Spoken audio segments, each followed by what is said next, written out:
Assalamualaikum warahmatullahi wabarakatuh. Kembali lagi pada channel Psiko Edu TV. Pada mata kuliah Psikologi Ilmu Pernyataan. Adapun pembahasan yang akan disampaikan pada presentasi kali ini yaitu pengertian ilmu pernyataan, latar belakang ilmu pernyataan, emosi, kemudian motivasi.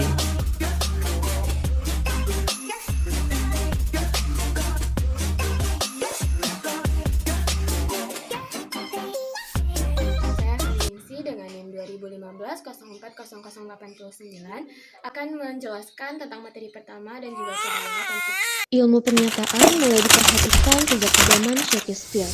Diketahui bahwa sikap dan gerak tubuh mencerminkan suasana hati. Ini menunjukkan bahwa pola pikir sudah mengarah ke masalah kejiwaan.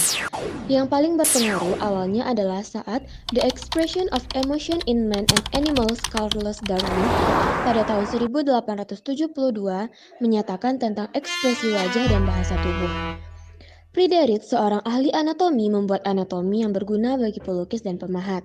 Sedangkan Profesor Ray Birdwhistell berkata bahwa komunikasi verbal banyak digunakan untuk memberikan informasi, sedangkan nonverbal untuk menyatakan sikap antar pribadi.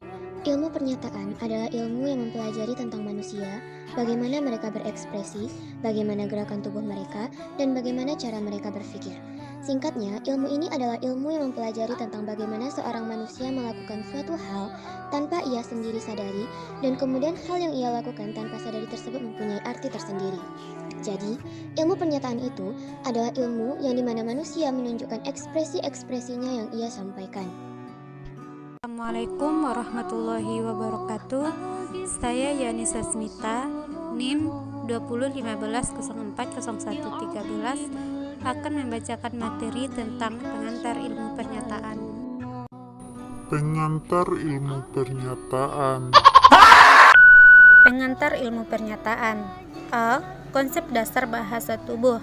Menurut David Cohen dalam buku Bahasa Tubuh dalam Pergaulan yang menjelaskan tentang bahasa tubuh sebagai bentuk topeng-topeng mengungkapkan bahwa bahasa tubuh juga menyikapkan topeng-topeng kita.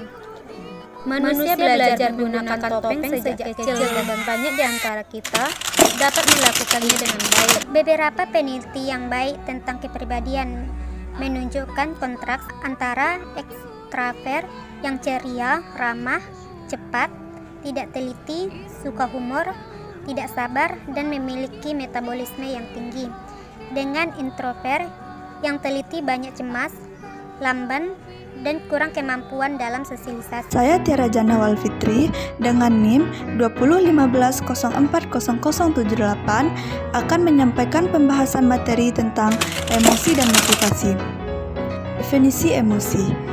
Emosi sebagai reaksi penilaian yang kompleks dari sistem saraf seseorang terhadap rangsangan dari luar atau dari dalam dirinya sendiri.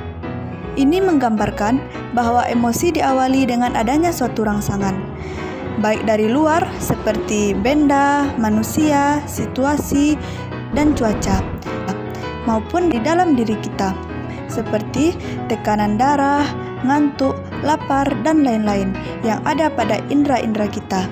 Teori-teori emosi, ada dua pendapat tentang terjadinya emosi, yaitu pendapat nativistik atau emosi adalah bawaan, dan pendapat empirik atau emosi adalah hasil belajar atau pengalaman. Salah satu penganut paham nativistik yang termasuk paling awal mengemukakan teori emosi adalah René Descartes. Menurut Descartes, sejak lahir, manusia mempunyai 6 emosi dasar, yaitu cinta, kegembiraan, keinginan, benci, sedih, dan kagum.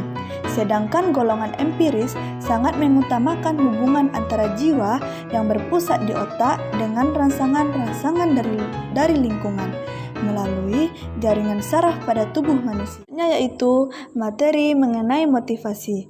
Motivasi merujuk kepada seluruh proses gerakan, termasuk situasi yang mendorong, dorongan yang timbul dari individu, perilaku yang ditimbulkan oleh situasi tersebut, dan tujuan atau akhir daripada tindakan atau perbuatan. Terima kasih pada saudari Tiara Jannah Walfitri. Selanjutnya yaitu poin kelima, hubungan emosi dan motivasi akan saya jelaskan.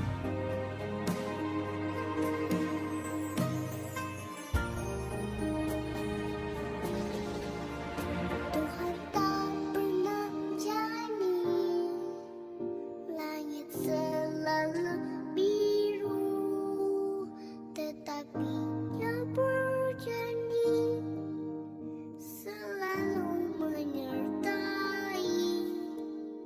Tuhan tak pernah janji. Hubungan emosi dan motivasi. Emosi itu erat kaitannya dengan motivasi, karena emosi melibatkan tubuh bagian luar dan dalam. Motif positifnya misalnya berkaitan erat dengan emosi kesenangan dan emosi kasih sayang.